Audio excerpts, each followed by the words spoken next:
Voy a enviar 3 reformas constitucionales. La del Poder Judicial, para que el pueblo elija a los ministros, como lo establecía la Constitución Liberal de 1857.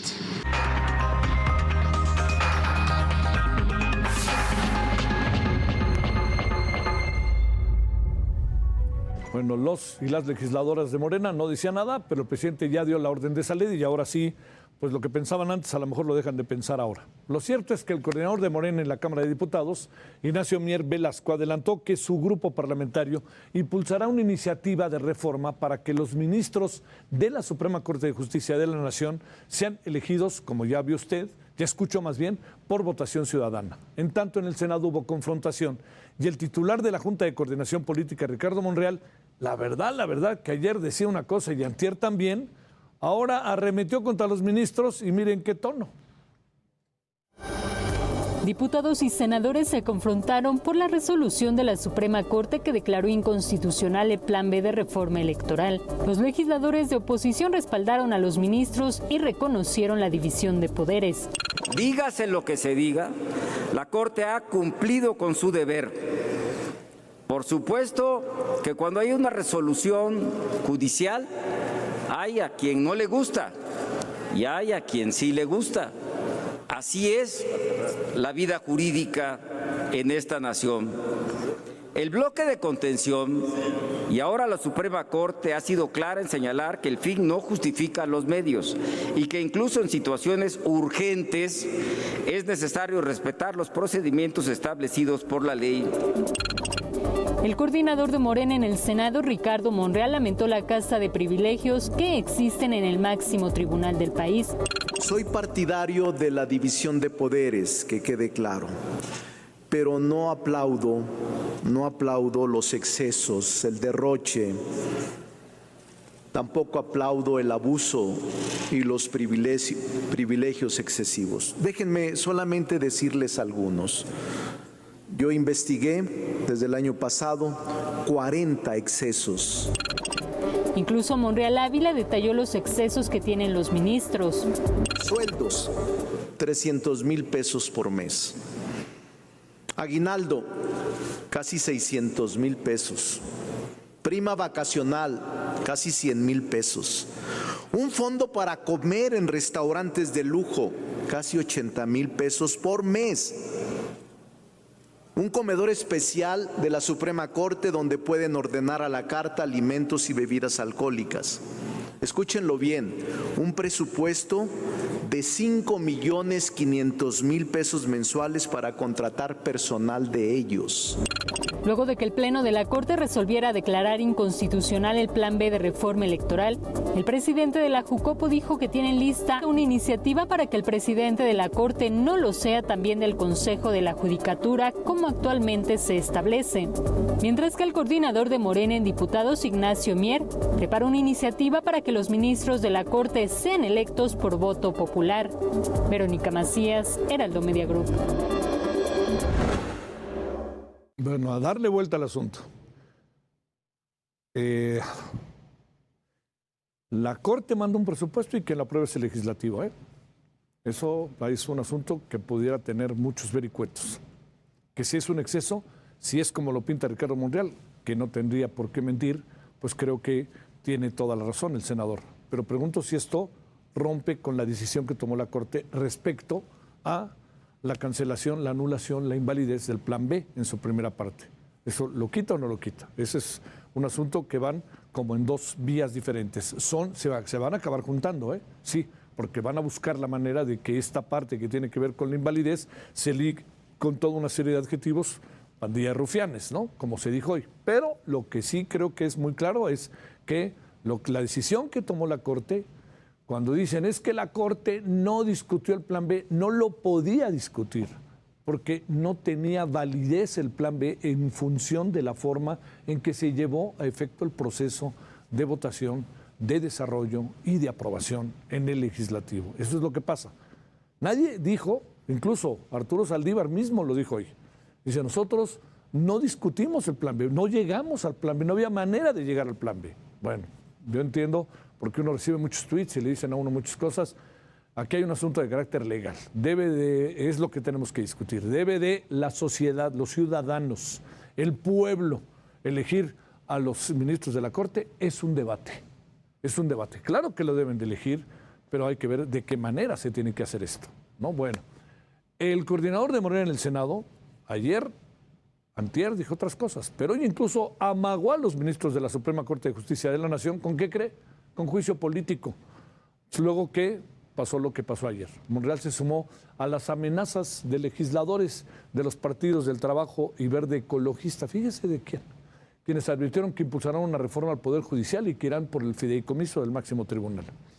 La presidenta de la Suprema Corte de Justicia de la Nación, para que antes juntemos información antes de meternos al tema de detalle, recibió la señora Norma Piña el Premio de Derechos Humanos 2023 por parte de la Asociación Internacional de Mujeres Juezas. Piña Hernández recibirá el premio el próximo 14 de mayo. La Asociación Internacional de Mujeres Juezas es una organización fundada en 1991 que promueve acciones a favor de la justicia con igualdad para las mujeres. Bueno, hablemos de todo este conjunto de circunstancias que tenemos por delante. La reforma de elección de los ministros por voto ciudadano, que hablemos de qué está pasando en este lío enorme que está crece y crece y del cual no vamos a salir fácilmente, y si salimos va a ser el año que entra. Daniel Vázquez, investigador del Instituto de Investigaciones Jurídicas de la UNAM, con usted y con nosotros. Querido Daniel, ¿cómo has estado? Buenas noches. Hola Javier, buenas noches también a toda la audiencia. Gracias por tu tiempo. A ver, Daniel, empecemos con, primero, ¿qué pasó de manera sucinta, ¿no? Porque parece que hay ahí como muchas controversias de lo que sucedió. Yo traté de adelantar desde ayer algo, hoy otro tanto, de cómo se llegó a esta conclusión por parte de la Corte. Y segundo, también desde de ayer, sí, lunes, perdón. Y segundo, ¿en qué terrenos debemos de contemplar la idea del voto del pueblo ciudadano respecto a la elección de las y los ministros? Bueno, está sucediendo una cosa en realidad llamativa porque cuesta mucho trabajo. Hay dos tipos de juicios que suelen llegar a la Suprema Corte de Justicia de la Nación. Unas son las acciones de inconstitucionalidad y las otras son las controversias constitucionales. Y normalmente es muy difícil que los poderes que echan a andar estos procedimientos ganen ese tipo de juicios en la Suprema Corte porque se necesita juntar 8 de los 11 votos. Es decir, en realidad es una corte que prácticamente no modifica las decisiones políticas justo por eso, porque tiene que juntar 8 votos. Y algo muy llamativo es que en las últimas resoluciones, en particular en resoluciones que suelen ser relevantes o que han sido relevantes en temas como, por ejemplo, la militarización de la Guardia Nacional y ahora el Plan B en materia electoral, se han juntado en un caso 8 y en ahora 9 votos, cosa que, como te decía hace un rato, en realidad casi no sucede. Lo que nos habla en realidad no tanto de un complot por parte de la Suprema Corte ni nada por el estilo, sino de lo mal que están legislando en el Congreso, tan mal que logran juntar el acuerdo de la cantidad necesaria de ministros y ministras, 8 y 9 en cada una de esas decisiones, para decir, a ver, lo que ustedes están haciendo, ya sea de forma o de fondo, está mal, están contraviniendo procedimientos constitucionales, y eso, pues, por supuesto, no gusta a ningún poder político. A ningún poder político le gusta que le echen atrás sus leyes o sus decisiones políticas. Bueno, ya que estamos en esta definición, Daniel, te pregunto, ¿qué va a pasar de aquí a un año o a más de un año? Porque el presidente lo que quiere es el plan C, quiere tener una mayoría calificada para poder determinar todas las propuestas que él está haciendo o que está poniendo a partir de ahora ya en la mesa en reformas, empezando por la reforma al Poder Judicial. Sí, de hecho la problemática, como bien mencionas, tiene varias aristas. Voy a mencionar únicamente dos. La primera, que es muy interesante, tiene que ver con que en realidad el presidente, cada que habla en contra del Poder Judicial en general y de la Suprema Corte en particular, normalmente lo que hace es plantearlo como si estuviera haciendo una política anticorrupción, que el principal problema que tenemos de corrupción y de impunidad está en la Corte y que el Poder Judicial es quien ha detenido esta posibilidad de avanzar en el combate a la corrupción corrupción, a la impunidad. Cosa que de antemano es falsa. La corrupción y la impunidad en realidad se encuentran en otros dos lugares, que es la fiscalía, por un lado, o el sistema de fiscalías que nosotros tenemos en México, en donde en realidad ahí tenemos los principales problemas de ausencia de investigación en materia penal, y en lo que tiene que ver con materia administrativa suele ser en la Secretaría de la Función Pública. Entonces, en realidad el principal objetivo cada que sale la Suprema Corte en los discursos presidenciales relacionado con anticorrupción, el principal objetivo es amedrentar a la Suprema Corte. Y se busca amedrentar a la Suprema Corte para que no dicte este tipo de sentencias. Y claro, cuando eso no funciona, cuando el amedrentamiento no funciona y la Suprema Corte no se pone acorde, digamos, a los intereses o a las decisiones políticas dictadas por el Poder Ejecutivo, pues ahí obviamente lo que se necesita o lo que se busca sería otra cosa.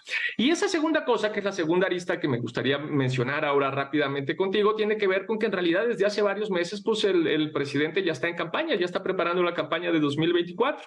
Y lo que le interesa para en esa campaña del 2024 no es solo ganar la presidencia, porque dan por hecho que van a ganar la presidencia. Lo que les interesa es ganar las 2/3 partes del Congreso, ¿no? Tener la capacidad, que hoy no la tienen, la capacidad de modificar la Constitución. Y para tener esa capacidad de modificar la Constitución, pues está poniendo varios temas en particular que van a ser los temas que van a convertirse en temas electorales el año que viene. Uno, por ejemplo, pues terminar de militarizar la Guardia Nacional, eso le interesa, y ahora está militarizada de facto, pero para hacerlo de jure necesita cambiar la Constitución, y ya lo dijo con mucha claridad, esa es una de las propuestas que va a mandar a la Constitución. Otro muy relevante, la desaparición del Instituto Nacional de Acceso a la Información. Le interesa desaparecer al INAI y lo va a poner también como un tema electoral, y para eso necesita modificar la Constitución. Y ahora el tercero, y que además pues suele ser como atractivo en términos populares, pues es someter a los ministros y ministras, o nombrar más bien a los ministros y ministras a través del voto popular. Entonces, pero en realidad más que tratarse de temas políticamente que se quieran poner en una agenda, más bien se trata de temas electorales para preparar el camino rumbo al 2024. ¿Cómo imaginas o cómo deberíamos imaginar esto del voto popular, del voto ciudadano, del voto del pueblo para elegir a las y los ministros? Hay antecedentes en el mundo, hay otras circunstancias que podríamos nosotros vivir, que Francia, que siempre tiene una especie de modelo democrático muy atractivo, Estados Unidos mismo, que es nuestro vecino, que no es tan atractivo, pero otros países que tienen democracias avanzadas, a pesar de todo lo controvertidas que puedan ser. Claro, sí tenemos antecedentes de nombramiento tanto de jueces y juezas, pero incluso hasta de fiscales. Esa es una cosa muy interesante, que también hay casos en donde lo que se nombra directamente con el voto popular son los fiscales. Yo no me opondría de antemano a nombrar jueces y juezas del Poder Judicial. Lo que tendríamos que pensar es a qué nivel nos interesa ese proceso de nombramiento a través del voto popular.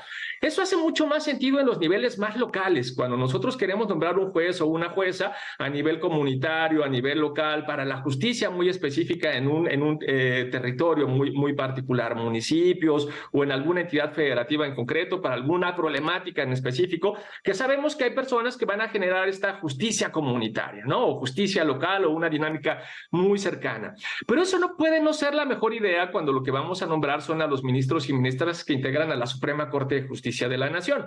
Porque el Estado de Derecho en realidad es un sistema interagencial de controles. Lo que nosotros tenemos son múltiples agencias, entre ellas el Poder Judicial, pero no solo, que van a controlar a estos distintos órganos, al Poder Ejecutivo, al Poder Legislativo, otros órganos autónomos, etcétera, etcétera.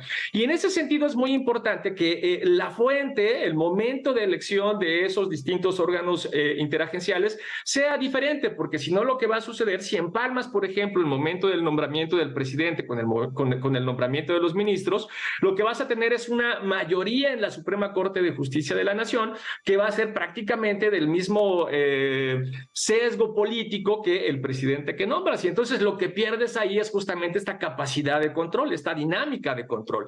Lo que vamos a tener es, pues, a lo mejor una Suprema Corte de Justicia integrada por varias Loretas Ortiz o por varias Jazmín Esquivel, que el lío no es otra vez el signo ideológico. A mí me encantaría ver ministros y ministros de izquierda. El problema en realidad es nombrar incondicionales. Cuando nombras incondicionales que pertenecen al mismo grupo político que el órgano que tienes que controlar. Entonces, lo que sucedería en esos casos es que la Suprema Corte deja de ser un mecanismo efectivo de control. El presidente quiere el control. Yo creo que no hay que darle muchas vueltas, ¿no? En realidad es eso, lo que tenemos en realidad como parte de la discusión. A ningún político le gusta que lo controlen, también eso hay que decirlo. No es nada nuevo, es algo que es parte incluso de la herencia del viejo régimen. En algunos grupos es más marcado y tal vez en otros es menos, pero sí, efectivamente lo que está tratando de hacer es de liberarse de estos mecanismos de control. Esto también es relevante para cierta izquierda, no es toda la izquierda, pero sí para cierta izquierda en América Latina, que da por hecho que un gobierno dividido es un gobierno débil, y entonces lo que buscan justamente es concentrar la mayor cantidad de poder posible, a veces de la peor manera, ¿no? Con nombramientos otra vez de incondicionales al frente de órganos que debieran ser autónomos, como lo que vimos con la Comisión Nacional de Derechos Humanos, con la Fiscalía, con estas dos ministras que están haciendo un papel muy lamentable en la Suprema Corte, en fin, y el error ahí más bien es cómo hacemos para que esta tendencia más autoritaria, digamos, de la izquierda, pues no sea la que se quede tomando decisiones, porque lo que en realidad nosotros necesitamos construir, si hay una alerta hoy en México, es precisamente la construcción de un Estado democrático y social de derecho, pero de un Estado de derecho al fin y al cabo. Y este es uno de los principales pendientes. Sí. Híjole, nos espera un año rudo, ¿no? Y además de este sábado de noche hay una manifestación, ¿no? Sí, va a ser un año muy complicado. Sí, se nos viene un año electoral muy difícil. Y hay que poner mucha atención también a lo que sucede en la Secretaría del Bienestar para ver también qué pasa ahí con los movimientos de dinero. Sí, claro, después del INSABI, ¿no? También a ver en qué termina todo, ¿no? Ahí va a estar la clave para la campaña. Te mando un gran saludo, Daniel Vázquez. Gracias, buenas noches. Abrazo, cuídate, chao. Igual, para ti, gracias.